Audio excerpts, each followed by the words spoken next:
মাঝে মাঝে আল্লাহ আমাদেরকে দুঃখ কষ্ট দিয়ে পরীক্ষা করতে চান, এগুলো আমাদের জন্য খারাপ নয়। এই দুঃখ কষ্ট বিপদ আমাদের কোমরকে সোজা করে, আমাদের পায়ের মাটিকে শক্ত করে। চিল্লায় বলেন ঠিক কিনা?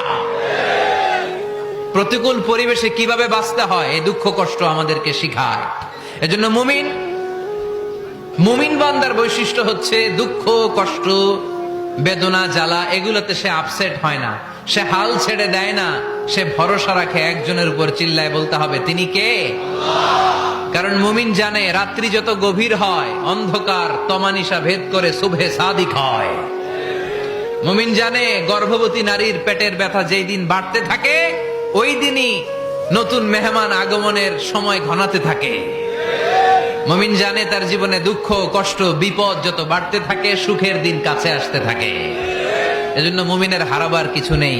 ইন্না মাআল উসরি ইউসরা, ইন্না মাআল উসরি ইউসরা। নবী হে, কষ্টের পরেই আছে আনন্দ, দুঃখের পরেই আছে সুখ।